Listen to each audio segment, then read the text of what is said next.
Vou já chamar o grupo de louvor aqui à frente. Nós vamos estar louvando o nosso Deus e pensando em músicas, o que nós cantarmos nessa manhã. Hoje nós vamos falar muito sobre as músicas, né? Sobre descanso, sobre paz.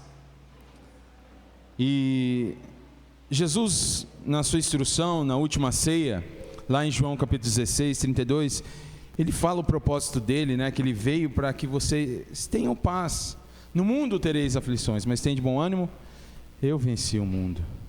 Mas tem um texto da palavra, Isaías 40, 11, que diz assim: como bom pastor, ele cuida do seu rebanho, nos próprios braços ajunta os cordeirinhos e os conduz no colo, guia com todo cuidado as ovelhas que amamentam suas crias.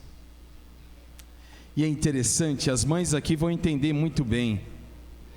Quando você está num ambiente fechado, cheio de gente, e a criança está chorando, o que você faz normalmente? Você se retira do local, pega essa criança, ainda mais quando está com cólica, assim ou não? E cuida. Eu quero falar algo bem interessante para você. Às vezes você entrou num culto como hoje e você tem se questionado: cadê Deus? Cadê meu Deus nesse momento que eu estou enfrentando, nesse momento de luta que eu estou vivenciando? Cadê o meu Deus? Sabe o que eu quero dizer para você? Que Ele, como bom pastor, Ele te segura em seus braços. Talvez você não está percebendo, mas Ele está cuidando de você. Mesmo você esperneando, mesmo você muitas vezes não entendendo, Deus ama demais você e Ele cuida com muito amor. Esse texto é lindo, né, irmãos? Como um bom pastor, nós somos chamados ovelhas de Cristo, né? Uma referência, e esse Deus tem cuidado de nós. Eu quero convidar você a se colocar em pé. Nós vamos cantar essas músicas que falam sobre descanso, essas músicas que falam sobre paz. Senhor Deus, muito obrigado, Pai, por esta manhã, e eu peço que o Senhor receba o nosso louvor, nossa adoração, ministre aos nossos corações, Pai, através dessas músicas, Pai, e que o Senhor fale conosco através da Tua palavra, Pai, em nome de Jesus, amém.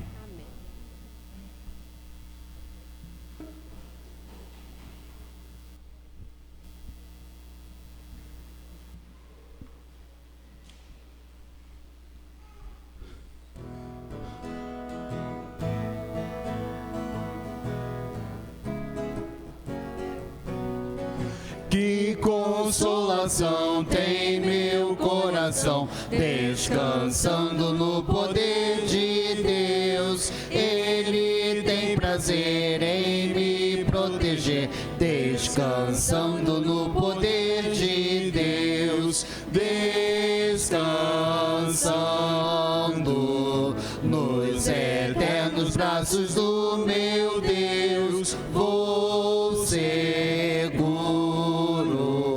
descansando no poder de Deus.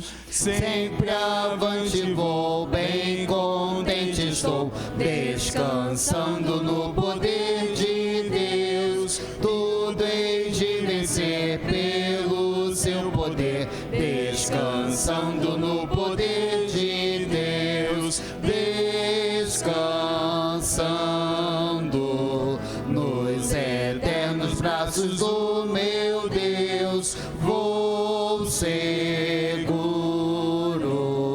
descansando no poder de Deus. Não recearei, nada temerei, descansando no poder de Deus. Gozo, paz e amor junto ao meu Senhor, descansando no poder de Deus. Descansando nos eternos braços do meu Deus, vou seguro, descansando no poder de Deus. Lutas sem cessar, hei de atravessar, descansando no poder de Deus. Não me deixará, mas me susterá, descansando descansando no poder de Deus, descansando nos eternos braços do meu Deus, vou seguro, descansando no poder de Deus. Amém? Próxima música, você pode estar trazendo seus dízimos e oferta.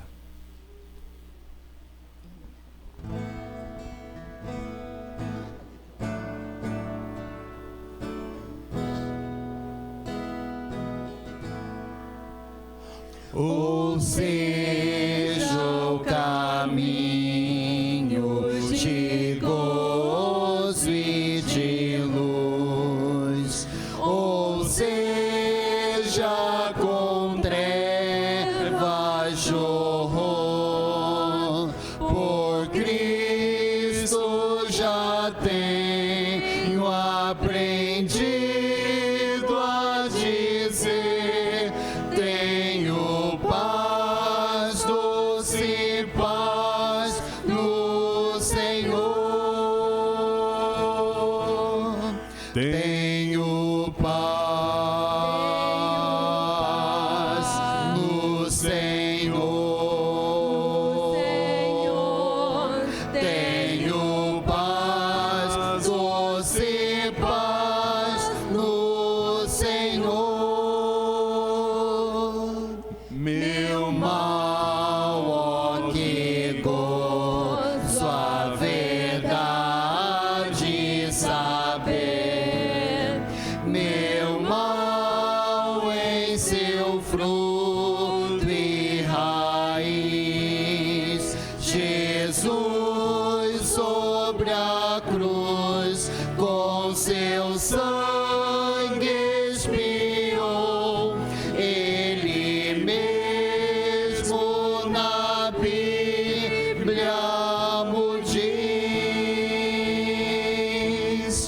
Tenho paz no Senhor. Tenho paz, doce paz no Senhor. Em provas, apertos e perseguições, nos golpes que dá Satanás, bem calmo estarei, pois no meu coração, por Jesus eu já gozo de paz. Tenho paz no Senhor. Tenho paz, doce paz no Senhor. Agora desejo com Cristo viver, com Ele a carreira acabar, pois sei que no meio das perturbações, com Jesus sempre em paz posso estar. Tenho paz no Senhor. Tenho paz, doce paz no Senhor.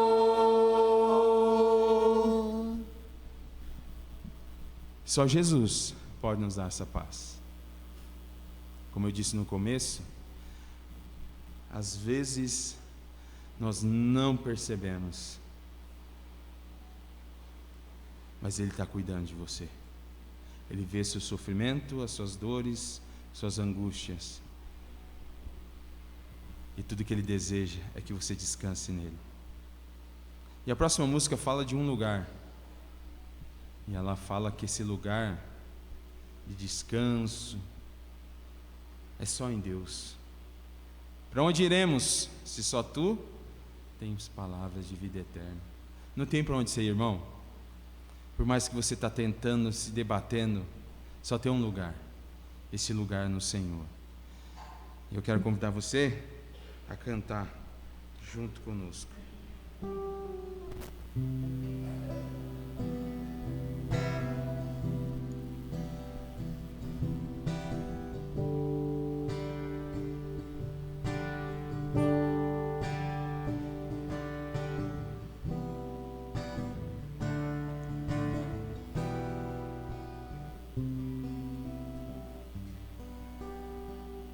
Há um lugar de descanso em Ti, há um lugar de refrigério em Ti, há um lugar onde a verdade reina, esse lugar é no Senhor.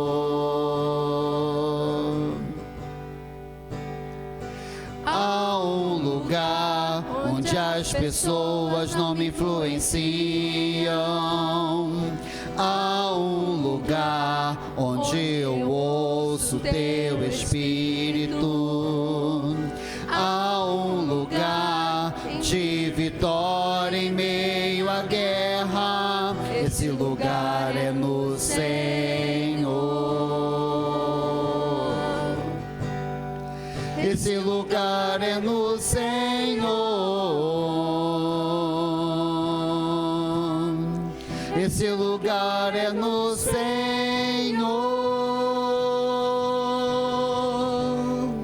Esse lugar é no Senhor. Esse lugar é no Senhor.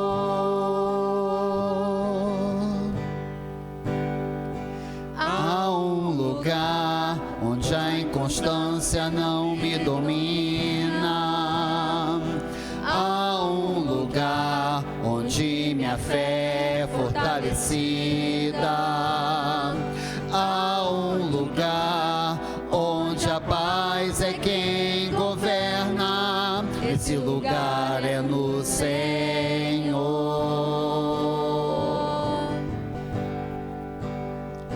Há um lugar onde os sonhos não se abortam, há um lugar onde os meus medos não me dominam, há um lugar que quando se perde é que se ganha, esse lugar é no Senhor. Esse lugar é no Senhor. Esse lugar é no Senhor. Esse lugar é no Senhor. Esse lugar é no Senhor.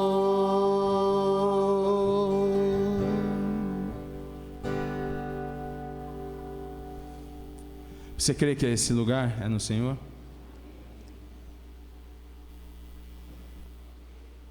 Isaías 40:29 diz assim: faz forte ao cansado e multiplica o vigor dos que estão fatigados. Ora, até os adolescentes se cansam e ficam exaustos, e os jovens tropeçam e caem, mas aqueles que esperam no Senhor renovam suas forças, vão alto como águias, correm e não se fatigam, caminham e não se cansam. Não tem como, irmãos. Tudo isso é no Senhor. E eu queria aproveitar esse momento e orar pela sua vida. Se você sente, olha, a batalha está pesada, eu preciso de oração, vem aqui na frente. Eu quero orar pela sua vida, pela sua família. Às vezes você está enfrentando dias difíceis, como a gente cantou, né? Descansando no poder, tenho paz no Senhor, esse lugar de descanso no Senhor. E eu gostaria de orar por você nesse momento.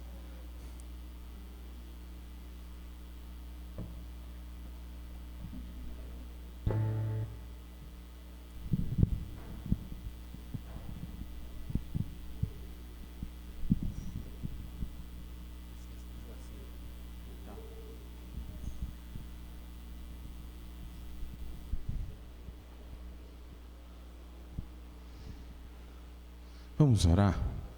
Baixe sua cabeça. Senhor, nós cantamos verdades que estão na Tua palavra.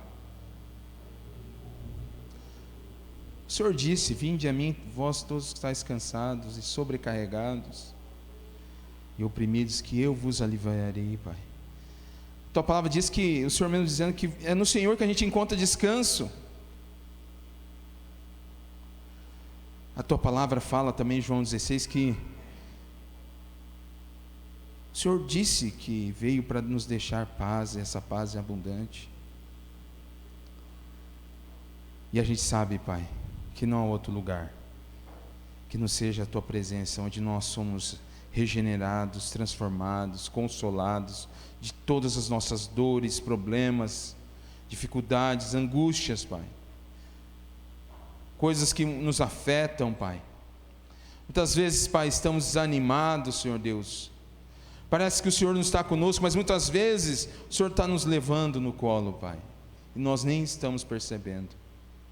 O Senhor é assim, o Senhor cuida de maneira extraordinária, Pai. O Senhor é bom, Pai, para conosco. E eu quero pedir, Pai, nesse momento, pela vida dos meus amados irmãos, que o Senhor responda a cada um de acordo com a Tua vontade, Pai. Que eles encontrem descanso, paz, sabedoria, Pai, graça em Teus braços, Senhor Deus. Que eles possam esperar no Senhor, Pai. E que eles possam encontrar tudo isso nesse lugar, Pai. Que é lugar de refrigério, Pai. Que é na Tua presença, Senhor Deus. Abençoa a vida dos meus irmãos, Pai. Fortaleça-o, Senhor Deus. Em nome de Jesus. Amém. Pode se assentar, irmãos.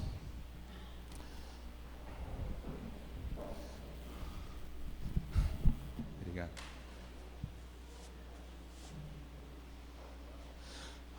Alguns avisos.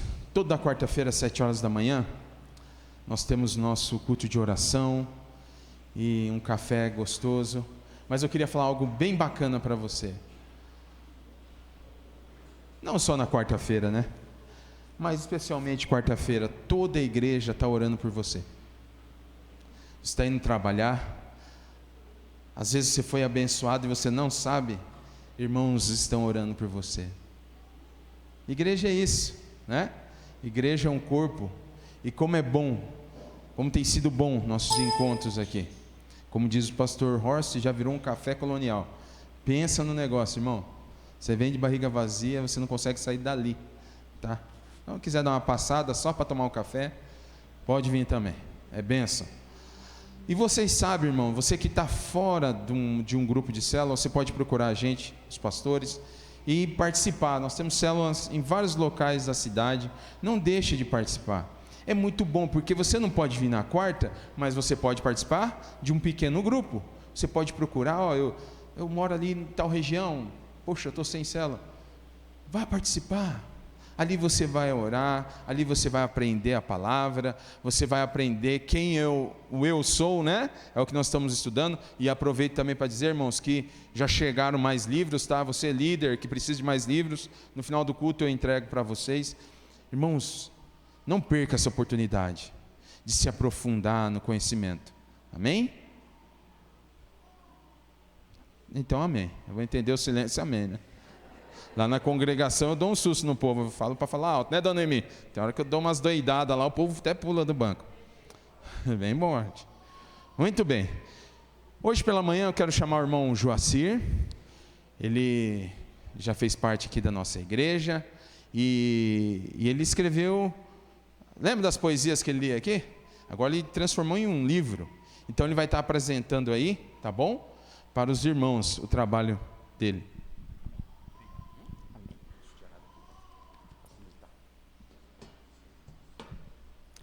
Bom dia, graça e paz, amém? Ô pastor, você já entregou a rapadura aí, né? Não era? Não era isso que nós tínhamos combinado, mas tudo bem. Então, como o pastor disse, eu já fiz parte dessa igreja, graças a Deus. Aliás, já fiz, não, ainda faço, né?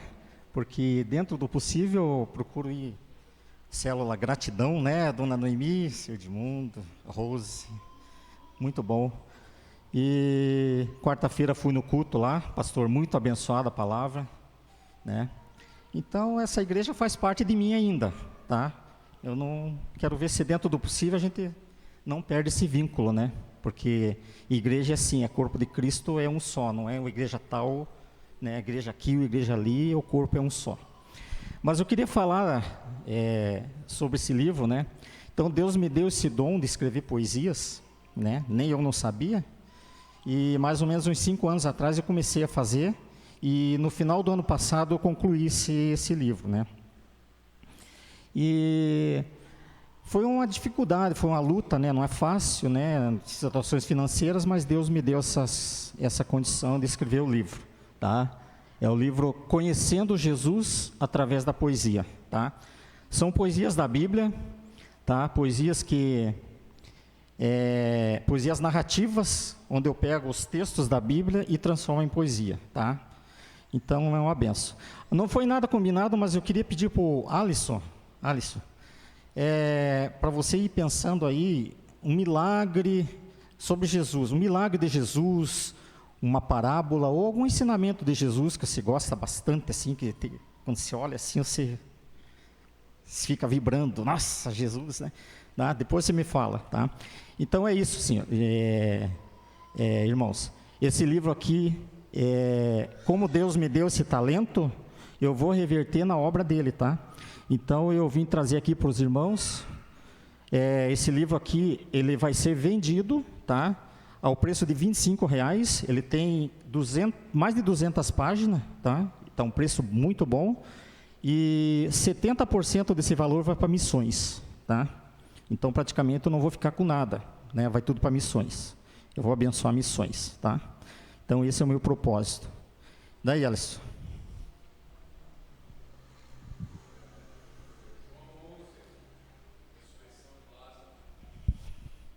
Você sabe que essa foi a primeira poesia que eu escrevi? Eu vou ler aqui para vocês, só para vocês terem ideia de como é a poesia, tá?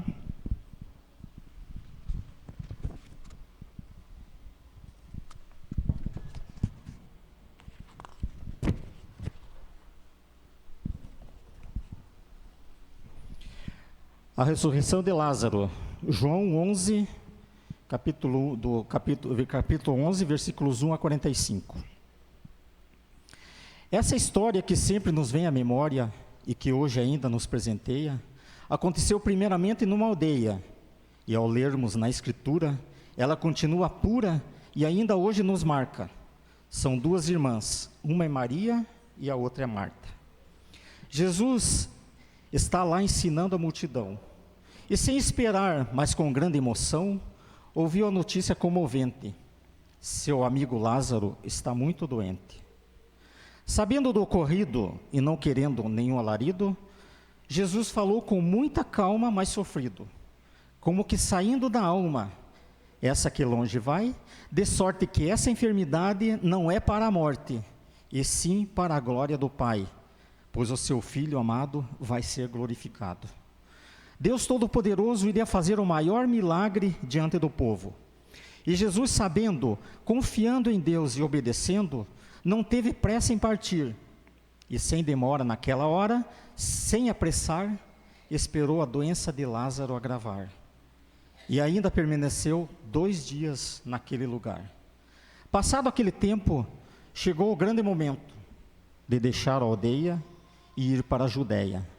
E antes daquele capítulo, deu a notícia aos discípulos, notícia que os comoveu: nosso amigo Lázaro morreu.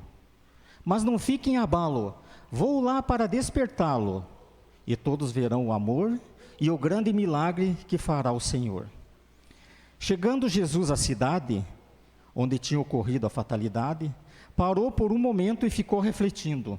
E quando Marta ficou sabendo, ao seu encontro ela foi saindo, enquanto que Maria ficou em sua casa sentada, e pelos seus amigos ela era consolada. Marta, mulher amada, falou assim a Jesus, meio inconformada: Senhor meu, nosso irmão Lázaro morreu. Ele era muito querido, e se o Senhor estivesse aqui, meu irmão não teria morrido. Acho que nada mais adianta, e por mais que ainda tenha esperança, afinal, ele morreu há 4 dias e cheira mal. Mas eu creio em ti, no teu poder, o que pedires a Deus, Ele vai conceder. Marta, Marta, minha querida, eu sou a ressurreição e a vida. Aquele que crer em mim, jamais terá fim. Nunca perecerá, e mesmo que esteja morto, viverá. Você vai ver, e basta somente crer de todo o coração o que eu vou fazer pelo teu irmão. Você acredita somente que todo aquele que morreu, crendo em mim, vai viver eternamente? Sim, Senhor, eu creio em ti, no teu grande amor. Creio que tu és o Cristo que por Deus foi enviado à terra, para tirar de nós os pecados e nos dar a vida eterna. Jesus estava aguardando o momento certo, quando Maria foi correndo e chegando mais perto, e assim avistou o Senhor, atirando-se aos seus pés num gesto de amor, e falou com emoção e coração partido: se o Senhor estivesse aqui, o meu irmão não teria morrido. Nesse momento, vendo pessoas amadas em tormento, sofrendo por alguém que ele tanto amou, Jesus chorou. Chorou por amor, de alguém que ele tanto deu valor. Chorou de emoção, chorou de compaixão, chorou pelas vidas de pessoas tão queridas que amavam aquele irmão. Foi caminhando Jesus então em direção à gruta escura e sem luz. Quando chegou ali em frente, parou e ordenou somente para que tirassem a pedra do lugar, para que a glória de Deus pudesse ali se manifestar. Marta mais uma vez desconfiou e em Jesus não acreditou. Senhor, já está cheirando mal esse meu irmão. Ele morreu há 4 dias, afinal, e já está em decomposição. Porém, Jesus respondeu: eu não te disse que se creres, verás a glória de Deus? Ela vai agora se manifestar. Basta somente você acreditar. Sem se importar com os questionamentos seus, Jesus olhou para o céu e orou a Deus. Então o Pai ouviu a sua oração e com autoridade radiante, bradou naquele instante, naquela mesma hora: Lázaro, sai para fora. Então saiu o morto com grande desconforto, pois estava todo amarrado, e o povo via admirado, sem nada entender, o milagre que acabava de acontecer. E Jesus assim continuou a falar: desatai-o e deixai-o ir para o seu lar. Muitos creram naquela hora, e logo o povo foi embora. Outros, porém, duvidaram e não creram naquilo que tinha se passado ali. E apressados resolveram partir, e foram ter com os fariseus para lhe contar todos os feitos que Jesus acabara de realizar. Amém? Esse é um deles, tá? Então, nós vamos estar ali na frente, tá? Quem quiser adquirir esse livro para ajudar os missionários, ao preço de R$25, tem o Pix aqui, ó, atrás, tá? Que é o meu telefone. Quem quiser pagar com Pix ou com dinheiro, é só esses 2 jeitos. O cartão não tem, porque não tem maquininha, né? Mas quem quiser, né? Se não tiver dinheiro hoje, não tem problema, paga a hora que tiver, faz um Pix, tá? Confio nos irmãos aí, tá bom? Deus abençoe vocês pela oportunidade, tá bom? Deus abençoe. Obrigado mesmo. Muito bem, irmãos. Então, se você pode, é investimento no reino, né? Mais um recado, antes de passar a palavra. A Marta deu um recadinho, e ela tem sobre o risoto solidário, ela vai explicar. E eu vou pedir já para as crianças ir para o culto, tá? As crianças já podem subir enquanto a Marta dá o recado. Obrigada. Bom dia, igreja. Então, a nossa igreja, ela faz parte de um grupo chamado Risoto Solidário, ali do Tribunal de Contas do Paraná. A gente conheceu um juiz e, através desse juiz, já faz 10 anos que a nossa igreja participa desse Risoto Solidário. E esse ano vai ter 2, já por necessidade mesmo. E toda a venda desses ingressos, elas são revertidas para o Hospital Erasto Gettner. E o Erastinho está lá, tem uma plaquinha com o nome da nossa igreja. E agora a urgência é de construir, eles vão construir tipo uns chalezinhos, que tem assim um quarto, uma cozinha e um banheiro, para os familiares que vêm acompanhar as crianças no Erastinho, porque elas ficam meses aqui em Curitiba. E o Erastinho é referência nacional de câncer infantil. E essa necessidade de abrigar as famílias, então tem essa urgência de construir. Já está sendo construído, já começou. Mas o nosso grupo do Risoto Solidário vai fazer um evento agora, 16/4, é num domingo. E eu preciso de 5 voluntários, que a nossa igreja sempre participou e sempre ajudou. Eu não vou pegar ingressos para vender, porque é lá em Campo Magro. Eu nunca sei se é magro ou largo. É magro, Alfredo? Campo Largo. Eita. É num ginásio lá, o Polentão, então vai ser feito lá esse risoto.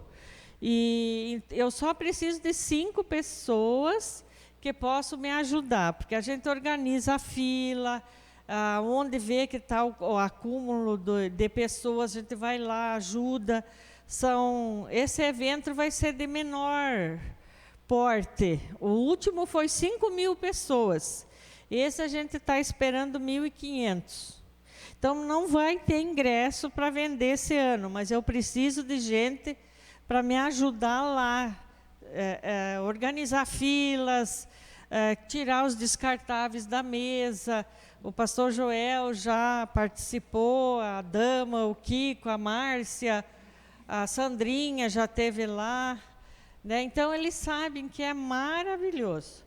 É servir o nosso Deus através do nosso trabalho.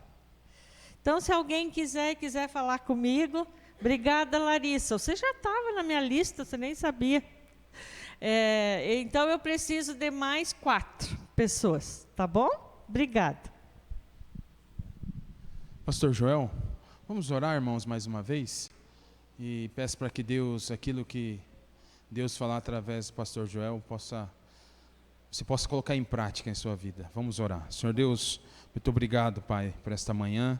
Pedimos, Pai, pelo Teu Santo Espírito, que o Senhor esteja revestindo a vida do pastor Joel, Pai, aquilo que o Senhor colocou no seu coração, ele possa transmitir fielmente e nos abençoe, Pai, nos fale, nós precisamos ouvir a sua voz. Em nome de Jesus, amém.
eu acho que ele está ligado. Obrigado. E o Reginaldo se descabelando lá, né? Querendo me avisar. E o cara nem olha lá, né? Nessa manhã eu queria apresentar mais uma família. José, ele está lá em cima, Jerry, né? E a Miranda, que já foi para a classe lá, né? Bem-vindo a nossa igreja. Que você tenha um tempo muito caloroso, uma comunhão agradável para vocês. Bem-vindo a nossa cidade.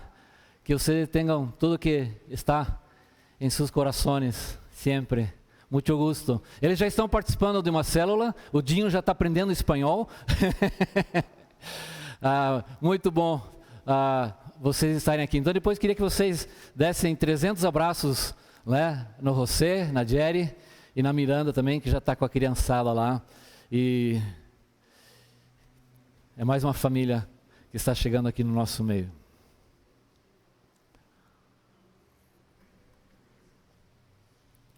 Certa vez, um repórter procurou um juiz numa cidade nos Estados Unidos, do interior dos Estados Unidos.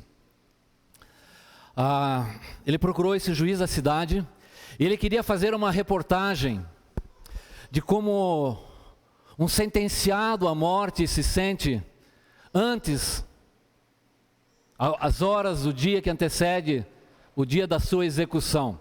Ele conversa com o juiz e propõe que ele seja introduzido na penitenciária, como alguém que é transferido e naquela penitenciária é o lugar adequado onde ele vai então ser sentenciado. Ninguém sabe de absolutamente nada, é um segredo absoluto, porque ele quer escrever sobre como uma pessoa se sente, ele quer viver aquela realidade ali no presídio.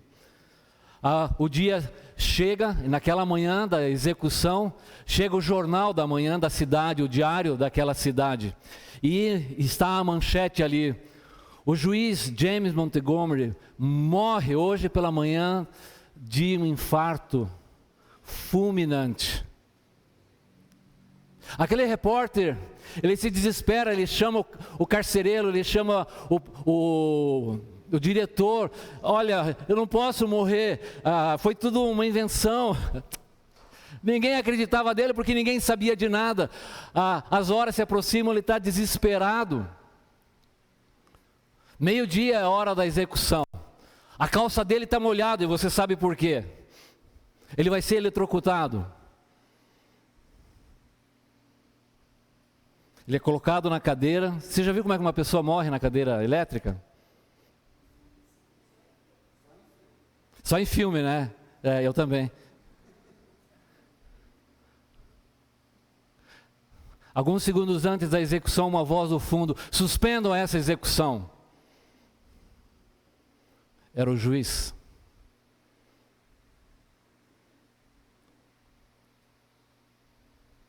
Aí ele chega para o repórter: agora você sabe o que um sentenciado à morte sente. Escreva a tua reportagem, eu quero ler o que você passou.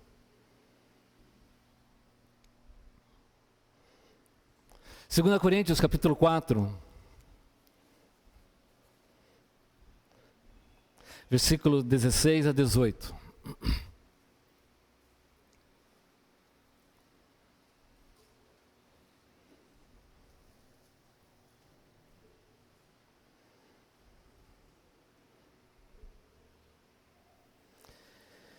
Embora desgastados, embora exteriormente estejamos a desgastar-nos, interiormente estamos sendo renovados dia após dia, pois os nossos sofrimentos leves e momentâneos estão produzindo para nós um eterno peso de glória, que pesa mais do que todos. Assim fixamos os olhos não naquilo que se vê, mas no que não se vê. Pois o que se vê é transitório, mas o que não se vê é eterno. Por que eu contei essa história? De todos os lados somos pressionados. Paulo fala um pouco antes no versículo 8. Ficamos perplexos, somos perseguidos, estamos abatidos, estamos sendo renovados, embora estejamos a nos desgastar interiormente. a leveza momentânea das aflições que nos acontecem. Porque uma coisa é pregar sobre isso, outra coisa diferente é você experimentar essas coisas.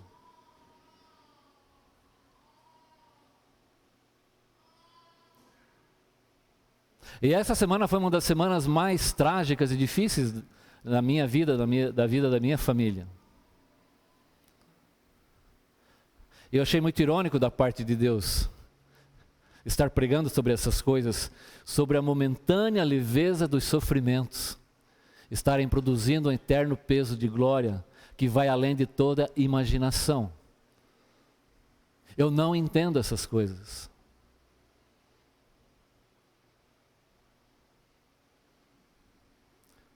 Deus trama as coisas de uma maneira muito, muito especial.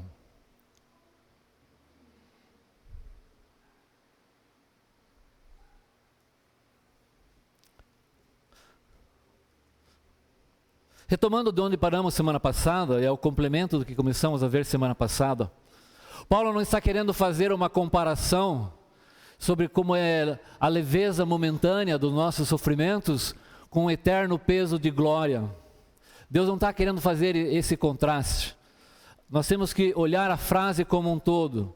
A momentânea leveza dos nossos sofrimentos estão produzindo ou produzem um eterno peso de glória que vai além de toda imaginação.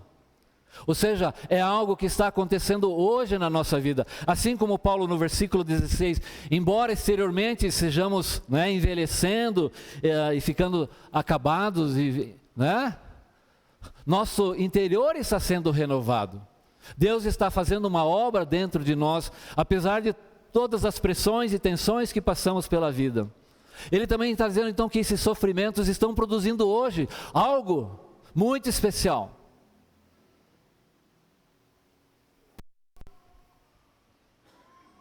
É uma condição, uma estrutura de vida, de caráter que perdurará. Uma condição que, como Paulo disse no versículo 3:17, de glória em glória estamos sendo transformados todos os dias.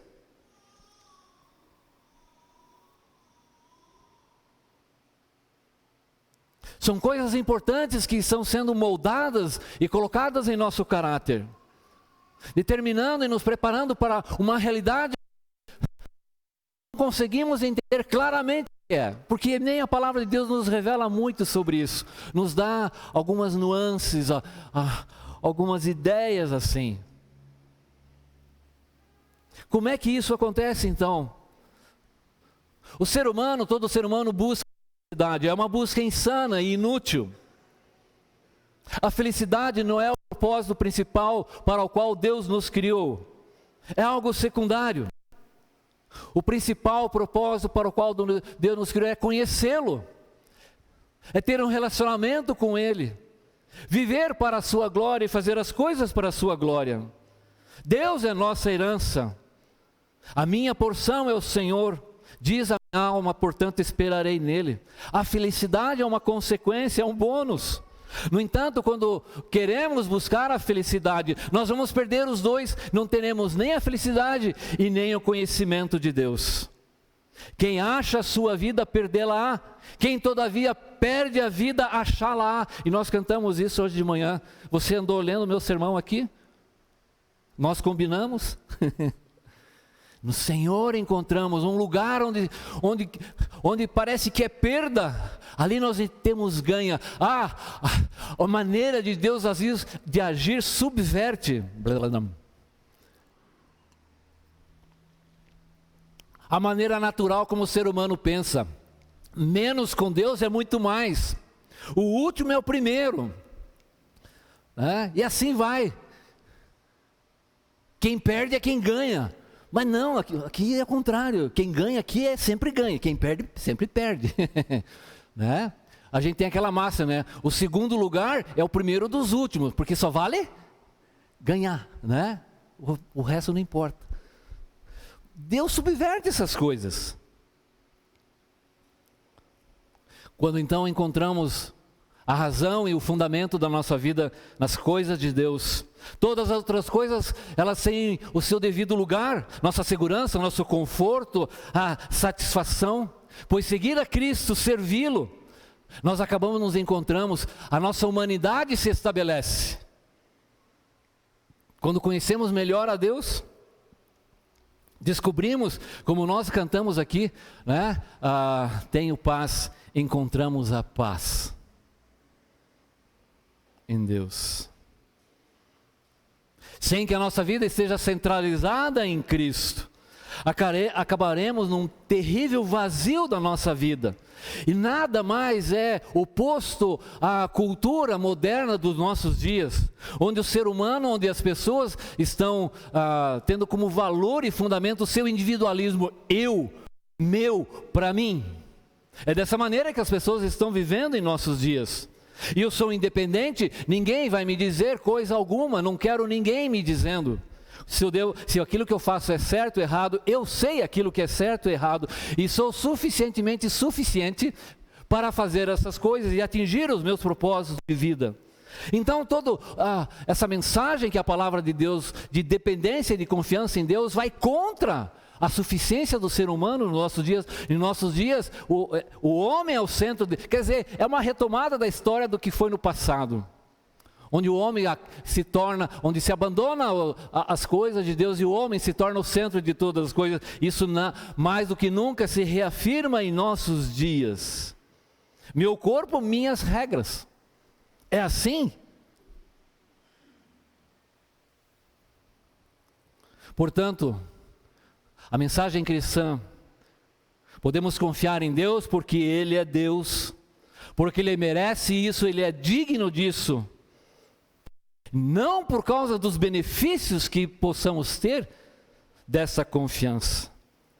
Nos tornaremos pessoas sábias, virtuosas, não por causa de nós mesmos, mas por causa da confiança nele. Por isso, quando desistimos dessa autoconfiança, dessa centralização em nós mesmos, acabaremos encontrando esse relacionamento com Deus e descobrindo realmente quem somos e para que existimos. Como é que isso funciona? Quando amamos a Deus pelo aquilo que Ele é, uma sabedoria é formada em nossa vida, porque nos põe em contato com a realidade. Nenhuma pessoa pode ter uma percepção tão clara da realidade do que alguém que se relaciona com Deus, porque Ele lança luz em nosso caminhar, nos faz entender o que é realmente a justiça, a sua grandeza, a sua soberania, o seu amor para conosco. E ao nos relacionarmos e aprendermos essas coisas do caráter de Deus, e Ele vai infundindo essas coisas em nós, vai impedir que nós cambaleemos pela vida, marcados pela amargura, pela ansiedade, e estamos vivendo em dias onde as pessoas estão tremendamente ansiosas, de desânimo, medo, frustrações, decepções, nossos erros. Vamos aprender a lidar com os nossos erros e com as nossas limitações, com os nossos fracassos.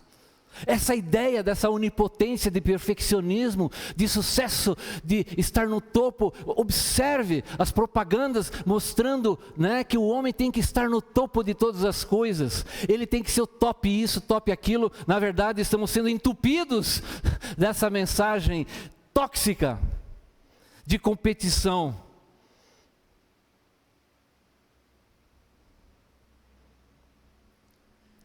Quando buscamos a glória do nosso Deus e não meramente o nosso próprio benefício, por incrível que pareça, paradoxalmente, essas coisas que Paulo está dizendo aqui acontecerão.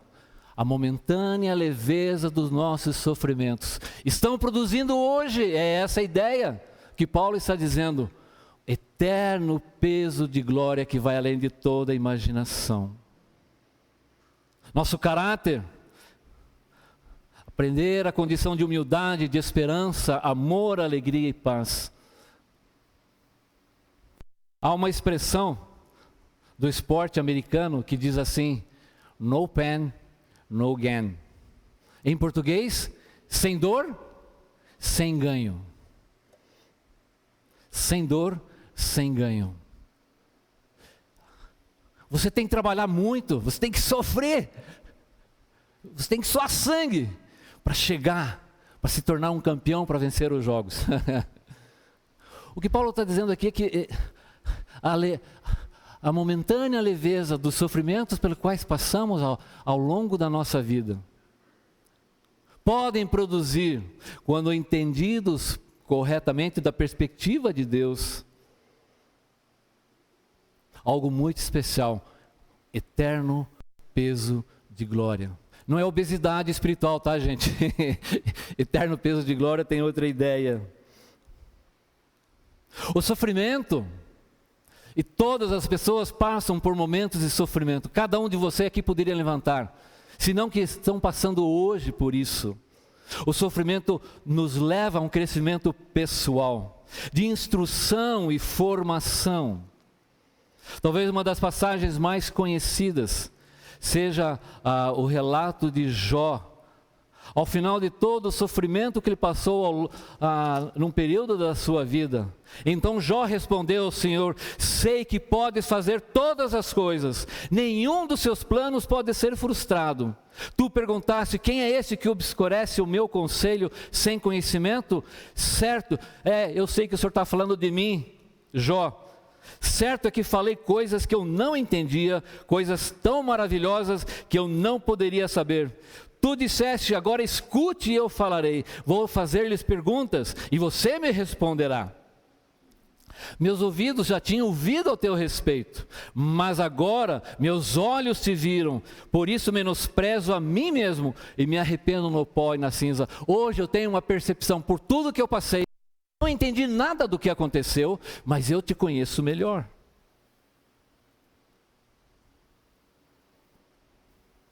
O sofrimento, logicamente, não é o único e o principal meio de Deus trabalhar nas nossas vidas, porque isso pode criar uma atitude masoquista e inadequada de apreciar a dor do sofrimento de uma maneira errada e sufocarmos a verdade.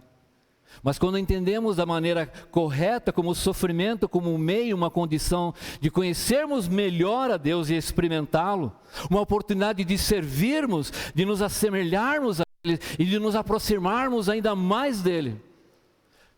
Isso acontece quando fazemos da sua glória o objetivo, a coisa mais importante. O sofrimento, então, nos produz um peso acima de toda glória. Tristezas, dificuldades, perturbações, como cantamos no hino, tribulações, dores, tragédias, podem nos levar a uma condição muito especial. Somos alertados então a não nos desesperar em meio ao nosso sofrimento, mas sim como uma oportunidade de crescermos por meio delas, em graça e em glória. No início da carta dos 2 Coríntios, capítulo 1, Paulo diz: bendito Deus e Pai de nosso Senhor Jesus Cristo, Pai das misericórdias, o Deus que nos consola, que nos conforta em todas as nossas tribulações, para que com a consolação que recebemos de Deus, possamos consolar os que estão passando por tribulações. Porque assim como as tribulações transbordam, irão transbordar as consolações e o conforto de Deus sobre a nossa vida. Sofrimentos nos aproximam mais de Deus, de suas consolações, do seu encorajamento, de fortalecimentos insondáveis. Essa noção mais profunda da glória de Deus, a valorização dos sofrimentos de Cristo, pode nos transformar.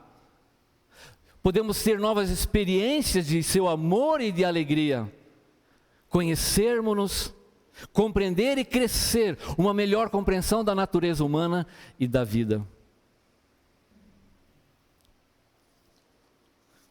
Como é que o sofrimento age?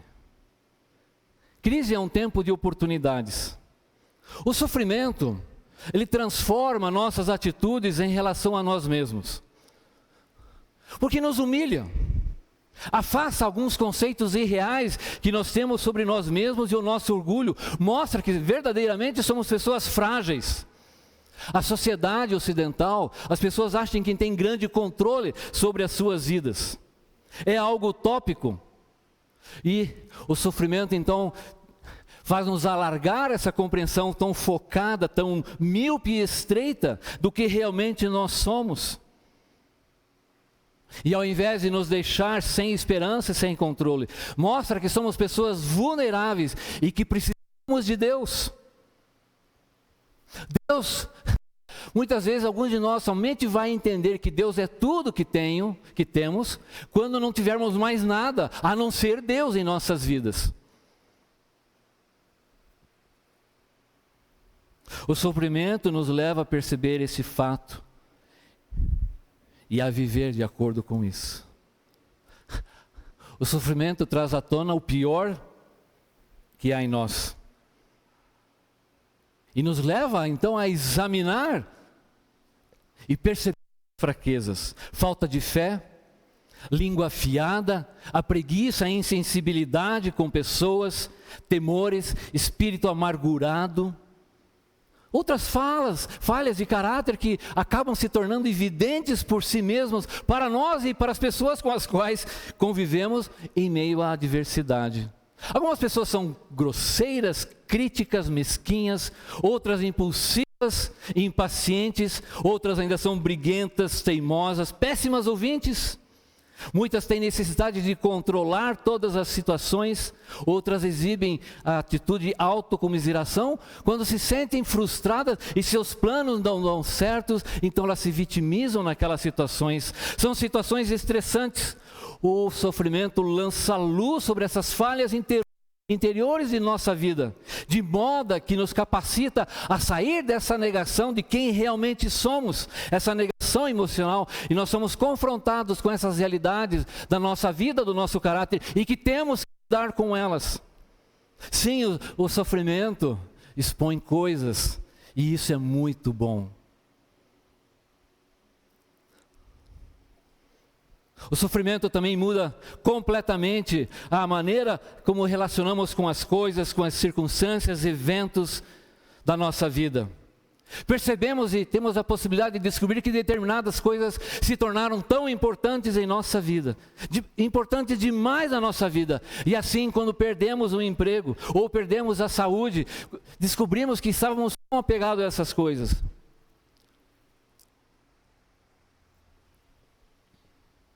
Há uma frase tão comum que diz que a coisa mais importante que temos na vida é a nossa saúde. Nada é tão importante quanto a saúde, e isso não é verdade. Eu posso ler algumas histórias para você de pessoas que perderam a sua saúde, que foram parar numa cadeira de roda, mas conheceram a Deus, e ali as suas vidas foram transformadas. Vocês já devem ter visto o vídeo daquele Nick, como é que é o nome dele? Nick Julina. Vocês já viram? Ele não tem braços, ele não tem pernas. Vocês já ouviram alguns vídeos dele? Me explique isso. Esse homem encontrou em Cristo tudo o que ele precisava. E nós pensamos que a saúde é a coisa mais importante, e no entanto, quando a saúde for arrancada, tudo acaba. Então, quando somos arrasados por um revés, uma perda, uma tragédia, e os sofrimentos são reais, talvez vamos perceber que a magnitude do nosso sofrimento se deva ao valor excessivo que você deu à sua carreira, à sua saúde, às suas realizações, ao seu poder aquisitivo e assim por diante. A qualquer coisa que você supervaloriza. E assim o revés, o sofrimento, é a oportunidade única de investirmos toda a nossa esperança e significado em Deus, na família, no próximo, naquilo que realmente importa e que vai perdurar, que vai transcender a nossa existência neste mundo. Vai produzir eterno peso de glória.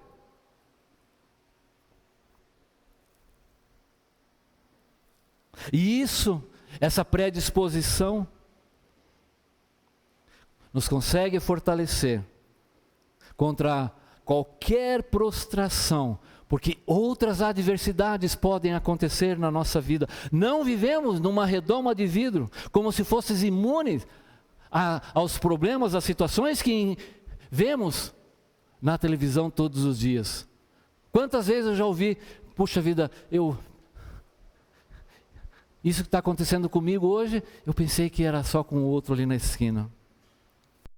Assim descobrimos novas fontes de alegrias que antes não foram exploradas. Mas o principal, talvez, do sofrimento, o mais importante, fortalece o nosso relacionamento com Deus de uma maneira inigualável. C.S. Lewis, um escritor, disse assim: na prosperidade, Deus sussurra, na dor, Ele grita. Na prosperidade, Deus sussurra. Na dor, Ele grita. O sofrimento, de fato, testa a nossa ligação com Deus. É algo muito perigoso, porque somos tentados a ficar irados com Ele, contra a vida. Porque afinal, eu sou melhor que muitas pessoas que estão transitando ali na rua. Eu tenho feito tudo certo? Por que eu? Para o quê? Por que isso? Que injustiça, afinal eu sou uma pessoa até razoavelmente boa. E o salmista fala isso várias vezes. Essa semana foi colocado diante do Salmo 31. Um salmo que, de uma maneira tão real, descreveu o que temos passado. E no Salmo 31, 22, ele diz assim, alarmado eu disse, fui excluído da tua presença. Estou angustiado, estou aflito, e alarmado, apressado, eu disse, fui excluído da tua presença. E era assim que eu estava. E algumas vezes ainda estou. Questionando e perguntando. A Damares é bem mais sábia que eu. E acabamos perdendo em meio a essas situações a vontade de orar e conversar com Deus, porque afinal de contas, Ele não me escuta. Ele virou o seu rosto, o seu braço se encolheu e permitiu que todas essas coisas acontecessem, porque temos um conceito de errado que, afinal de contas, coisas ruins devem acontecer para pessoas ruins, não é assim? Esse é o pior engano, uma das maiores mentiras que o diabo colocou. E nós vivemos assim, afinal eu sou cristão, sou um filho de Deus e nada pode me atingir porque Deus está comigo. Isso é verdade? Não. Todos os apóstolos morreram, como é que é o termo? Me fugiu. Martirizado, obrigado Luiz. Todos eles. Que fracasso! Mas também oferece recursos para aprofundar imensa e intensamente a nossa amizade com Deus. Isso começa com uma análise muito simples. Quando as coisas estão bem, como é que você sabe se ama a Deus ou se você apenas o ama por causa daquilo que Ele proporciona ou faz por você? Na verdade, não podemos saber. Quando se tem saúde e prosperidade, é fácil acreditar que temos um bom relacionamento com Deus, de amor, porque está indo tudo muito bem. Você ora, você cumpre os seus deveres, você faz a leitura, você está fazendo discipulado, você não falta a um culto, você oferta com alegria e com gratidão, tudo está indo muito bem, é reconfortante e você tem um retorno em função. Parece que há uma relação direta entre essas coisas. Entretanto, quando o sofrimento vem de maneira pesada, ouvimos então Deus gritar uma porção de perguntas. As coisas iam bem entre nós? Só porque eu atendia muito bem as suas necessidades? Você quis esse relacionamento para que eu lhe servisse ou para que você me servisse? Você me amava antes ou amava só as coisas que eu te dava? São perguntas que Deus então começa a fazer quando estamos passando em meio ao sofrimento. Por que você me ama? Por que você me segue? Assim, o nosso sofrimento traz a verdade e a possibilidade de verdades reveladoras e transformadoras. Vai revelar as falhas, a fraqueza ou até mesmo a falsidade da nossa fé. Dessa forma, é apenas no sofrimento que sabemos se nossa fé e confiança estão em Deus, de fato em Deus. É no sofrimento que o nosso relacionamento de amor com Deus se torna mais genuíno e verdadeiro, porque não há nenhuma situação externa que possa fundamentá-lo e dar razão para ele existir. Amamos a Deus porque Ele é Deus, porque Ele é digno disso e porque Ele merece isso, e não por aquilo que Ele possa me dar ou fazer por mim. Amamos Deus somente pelo fato de que Ele é Deus. No sofrimento, nós somos levados a orações como nunca fomos levados. Uma vez eu li uma frase que diz assim: para cada oração que alguém faz na prosperidade, 100 orações são feitas quando estamos sofrendo. Talvez, em meio ao sofrimento, as nossas orações começam a ser árida, algo doloroso, mas não desanima. Se agarre em Deus e você vai alcançar níveis mais profundos dessa experiência de experimentar o amor, o cuidado e a alegria como nós nunca pudéssemos imaginar. John Newton escreveu aquele hino Sublime Graça que nós cantamos. E ele uma vez escreveu a uma senhora que estava em luto. Ele disse assim: acima de tudo, mantenha-se sempre perto do trono da graça em oração. Se temos a impressão de não receber nenhum benefício ao tentar nos aproximar de Deus, certamente não receberemos nada ficando longe dele. Pode parecer, você mencionou isso, né? Parece que Deus às vezes não está lá muito atento, né? Ele está agindo de maneira imperceptível e muitas vezes não percebemos. E o nosso coração é: Deus se esqueceu de mim, eu sou o último da fila. Na verdade, eu nem sei se estou na fila. Acho que fui excluído dela. Por último, é um pré-requisito para que nossa vida se torne úteis na vida de outras pessoas, porque elas também passam por semelhantes tribulações. Quando passamos por determinadas adversidades,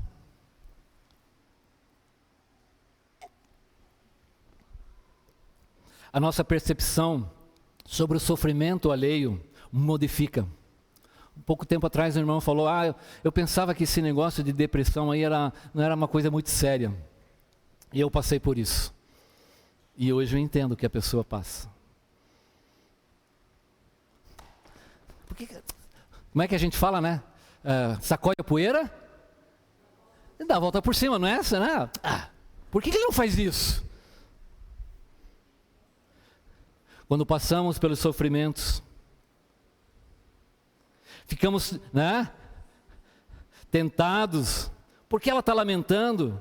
Por que não vai em frente? E o sofrimento nos alcança. Então a nossa percepção e a nossa sensibilidade com relação ao sofrimento do outro muda. E assim, depois do sofrimento, nos tornamos mais solidários, sensíveis e capacitados a ajudar essas pessoas. O sofrimento produz uma sabedoria de lidarmos bem com essa situação. Não vai diminuir a dor, não vai nos livrar dos sofrimentos, não vai nos livrar de percalços, mas nos dará uma sabedoria,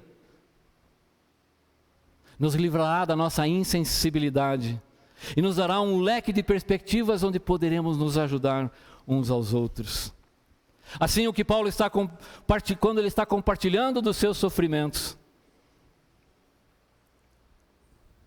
ele está comunicando que a aflição é coberta por toda consolação, consolações e encorajamentos profundos, para que esses que são afligidos, esses que passam por essas tribulações, possam encorajar e consolar a outros. E uma comunidade de consolações profundas possa se formar, em que pessoas se veem transformadas pelas tribulações, naquilo que Deus almeja para elas, onde o eterno peso de glória está sendo produzido nas suas vidas, e se tornam pessoas que vão consolar e encorajar. George MacDonald, um escritor, disse assim: o Filho de Deus sofreu até a morte, não para que não sofrêssemos, mas para que o sofrimento que passamos fosse iguais ao dele. Por isso a Bíblia nos diz tantas vezes, olhando firmemente para o autor e consumador da nossa fé, Jesus, o qual em troca da alegria que lhe estava proposta, suportou a cruz, não fazendo caso da vergonha, está sentado à destra de Deus.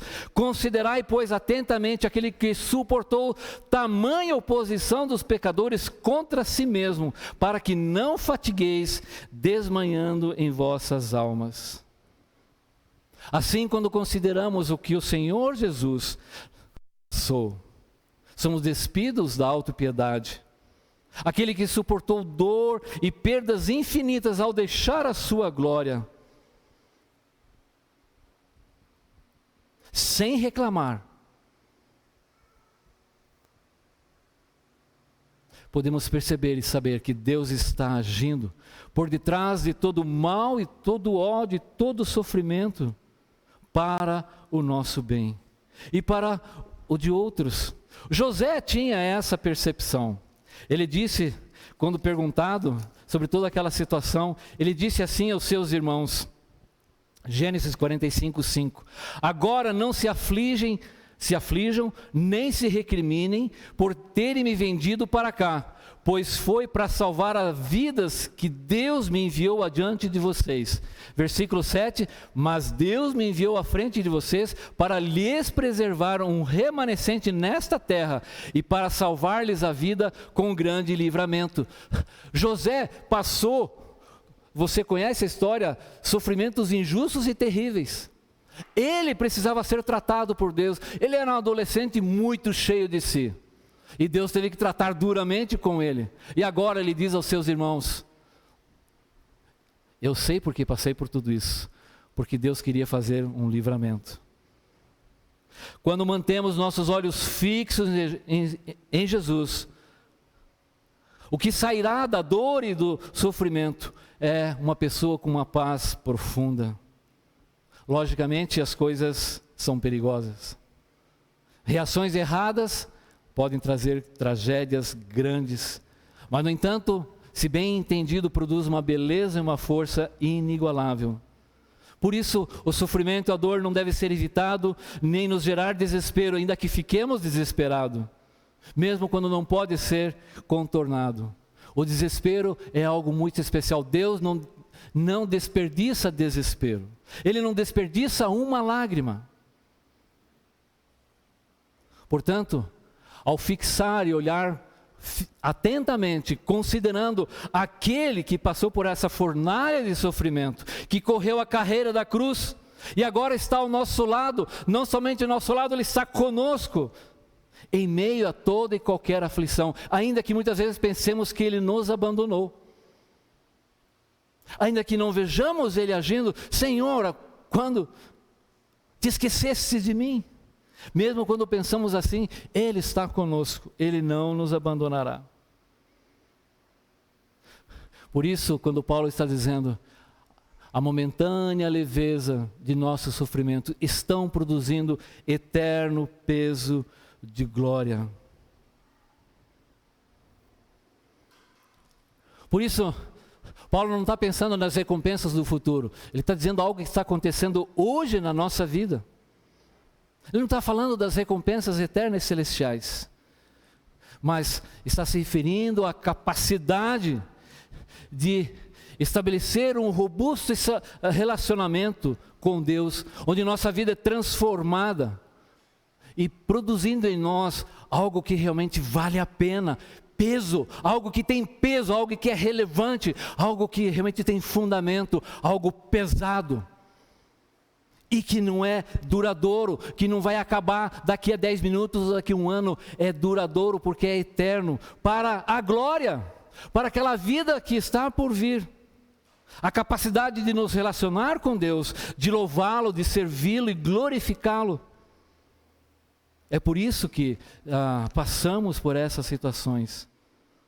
Portanto, o sofrimento não nos torna mais fortes agora, mas nos torna capazes de suportar com paciência, fortifica a nossa fé, nos ensina a confiar em Deus e nos leva a depender dEle, da sua palavra, e afeta não somente o nosso presente, mas como vamos agir daqui 1 ano, daqui 5 anos, daqui 10 anos. O que a vida nos espera? Não sabemos. Por isso, Paulo faz um equilíbrio, mostrando que as coisas que momentaneamente, ele considera as aflições como momentânea leveza. Essa semana,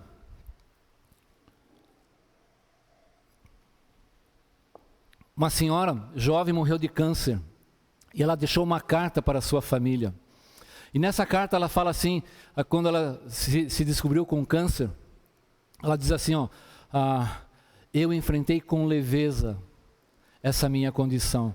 Eu acho que ela, não sei, ela não era cristã, nada assim, mas foi uma atitude de vida que levou a enfrentar aquela condição. É uma carta que viralizou aí pelo Brasil afora. Paulo está dizendo que a momentânea leveza tem um grande propósito na nossa vida. Uma eternidade de glória indescritível e indestrutível. Uma eternidade que excede a qualquer coisa que podemos pensar ou sonhar, em beleza, em admiração, alegria e amor. A expressão, né, que é traduzida, mostrei semana passada, de hipérbole em hipérbole. A ideia a palavra hipérbole quer dizer alguém que, algo que está além do alcance, algo que excede, algo muito excelente. Mas Paulo ele não encontra palavra para descrever, ele simplesmente consegue dar uma qualificação. Ora, é algo que excede a tudo que excede, é algo que vai além de algo que vai além ainda. Ele está assim, extasiado. O plano eterno de Deus vai além de qualquer coisa que nós pudéssemos imaginar, de qualquer coisa que eu pudesse. Por isso ele não se atreve a dizer, vai ser assim, assim, assim. Não, é algo que vai além de toda a imaginação. A aflição é leve e momentânea, vai passar. A vida passa tão rápido. Por isso não viva somente para o agora. Viver é para sempre. Não faça todo o seu planejamento para os próximos 20, 40 ou até para os seus 80 anos, se você sabe que vai viver até lá tanto. Deus nos dá uma perspectiva muito maior de toda a intenção e que o plano de saúde, melhor plano de saúde que nós pudéssemos ter. Aquilo que excede é o que excede. Vai além das nossas melhores ideias, da coisa mais extraordinárias que pudéssemos imaginar e criar. Por isso eu falei, sofrimento e glória são como aquelas duas árvores que você olha assim, né? Paulo está dizendo, não dá para distinguir. São duas realidades presentes na nossa vida. Um eterno peso de glória, há uma plenitude, algo que é real, que é importante, que faz diferença e é permanente, tem realidade, tem peso, tem conteúdo. Algo parecido com que um escritor, um autor, escreveu uma música, eu só posso imaginar. Ele disse assim, eu imagino como será, quando eu caminhar ao teu lado, eu imagino que meus olhos verão, que o teu rosto estiver diante de mim, mas eu só posso imaginar, cercado por tua glória, o que meu coração sentirá?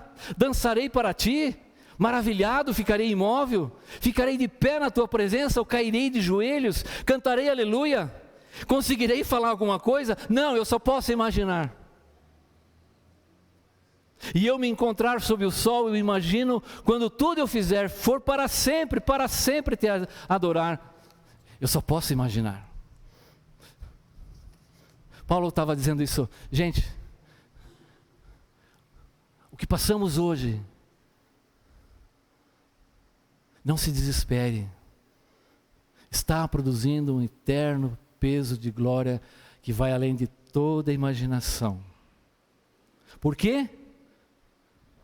Porque a Bíblia nos ensina que Jesus deixou a sua glória para que fôssemos revestidos da sua glória, sermos transformados de glória em glória à sua semelhança, de proclamarmos o Evangelho, um tesouro que a tudo excede, que o poder que a tudo excede. Jesus ficou de fora para que pudéssemos entrar. Ele foi pregado, preso na cruz para que fôssemos livres. Foi rejeitado para que fôssemos aceitos e adotados como filhos, para que pudéssemos entrar na sua presença. Jesus tomou sobre si o único sofrimento que realmente poderia nos destruir e nos afastar completamente e irremediavelmente da presença de Deus e definitivamente da presença dele. Ele fez isso para que todo e qualquer sofrimento que nos sobreviesse nos tornasse pessoas melhores, fôssemos transformados. O sofrimento de quem está em Cristo apenas nos transforma em alguém semelhante a Ele, de alguma maneira maravilhosa e gloriosa. Quando nos permitimos, humilde, paciente e incansavelmente, aprendermos o que Deus está fazendo, em meio àquilo que muitas vezes não entendemos, e Ele que sequer vai nos explicar o porquê.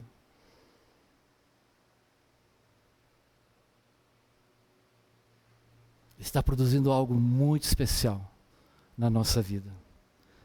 E ele termina então, versículo 18. Assim fixamos os olhos, não naquilo que se vê. O que ele estava vendo?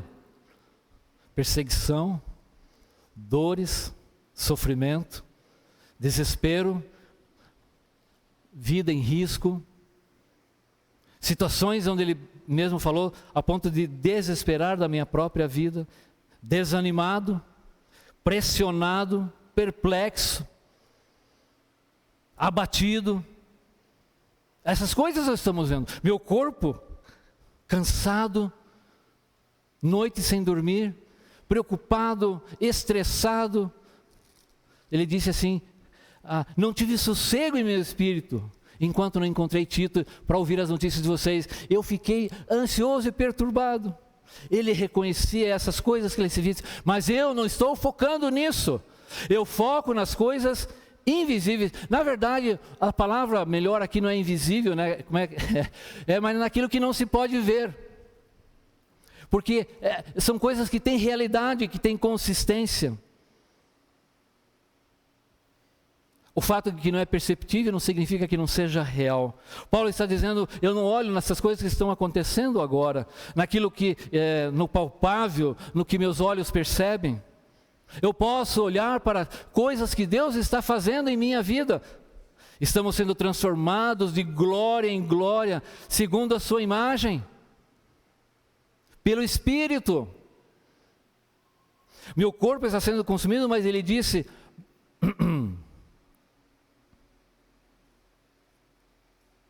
interiormente estamos sendo renovados dia após dia, diariamente. Ele nos fez portador de um tesouro, o Evangelho, a luz do Evangelho, o poder de Deus. É isso, eu contemplo e olho nessas coisas. Ele confiava na ressurreição, porque sabemos que aquele que ressuscitou a Jesus dentre os mortos, também nos ressuscitará. Então ele sabia desses fatos, dessas promessas. Ele não olhava necessariamente para as ameaças, para as críticas e perseguição que ele estava tendo, todo o sofrimento que adivinham. Por ele ser portador dessa luz gloriosa do Evangelho. Ele olhava para as realidades permanentes que nada podem tirar.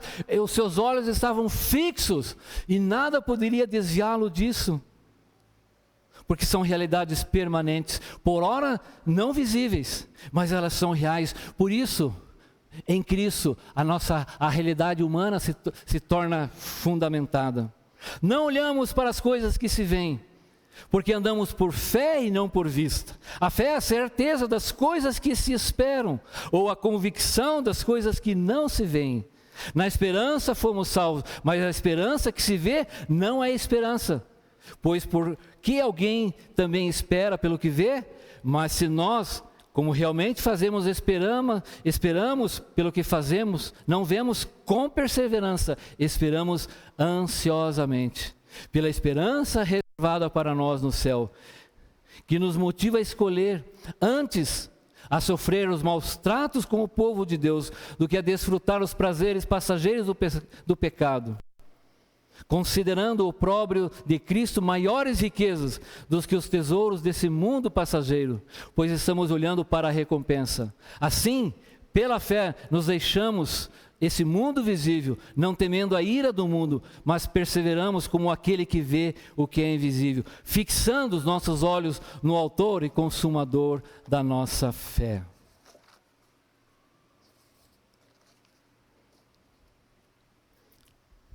Corrie ten Boom foi uma mulher que foi prisioneira, uma judia, nas prisões de Auschwitz, na Alemanha, durante a Segunda Guerra Mundial. Ela escreveu um livro e disse assim: o melhor ainda está por vir. Olhe ao seu redor e fique deprimido. Olhe para dentro. Não, olhe ao seu redor e fique angustiado. Olhe para dentro e fique deprimido. Olhe para Jesus e descanse. Jim Elliot, missionário martirizado no primeiro encontro com os índios Aucas, nas florestas amazônicas do Equador. Ele disse assim, ele tinha uma perspectiva equilibrada sobre essas coisas que ainda não se veem, declarando: não é tolo aquele que dá o que não pode manter, para ganhar aquilo que não pode perder. Não é tolo aquele que dá aquilo que não pode manter, a sua própria vida, para ganhar um eterno peso de glória que ele não pode perder. Aquilo que é de maneira impossível ser retirado de você. Por isso, fixar o foco, a nossa atenção e os nossos planos de vida naquilo que realmente importa. Paulo está dizendo que todas essas coisas, Ele nos fez portadores da luz do Evangelho para o conhecimento da glória de Deus. A nova aliança, a aliança do Espírito que transforma e vivifica, onde nela somos transformados de glória em glória, onde o nosso homem interior está sendo fixar as coisas nessas coisas que aparentemente não são visíveis. Nelas encontramos então a base e o fundamento para a nossa vida. Aos olhos do mundo, talvez a vida de Paulo foi um grande fracasso. Como ele pôde fazer tudo isso? Ou a própria vida do Senhor Jesus. 33 anos de idade, acabou morto numa cruz.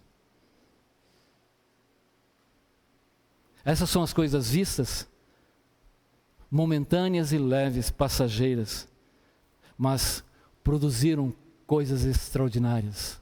Transformaram ao longo desses anos a vida de milhares e milhares de pessoas, e algumas delas estão sentadas nesta manhã. Um cara que morreu, viveu 33 anos, nunca montou um exército, nunca escreveu um livro, não era doutor, não tinha grana, mas fez algo além de toda a imaginação. Com o seu amor, Ele nos atraiu, deu a sua vida por nós, nos alcançou de maneira extraordinária, poderosamente nos transformou. É esse Deus que está com a gente. Portanto, olhamos para essas coisas, não naquilo que se vê, mas o que não se vê, porque é eterno, porque vale a pena, nada e ninguém pode nos tirar. Portanto, quando proclamarmos o Evangelho, quando estamos seguindo a Jesus e servindo, sofrimentos advirão, isso é certo, mas também é certo que estarão produzindo um eterno peso, além de toda imaginação. Você está sendo preparado agora para a vida que teremos. Esteja certo disso, porque Ele falou. Vamos orar?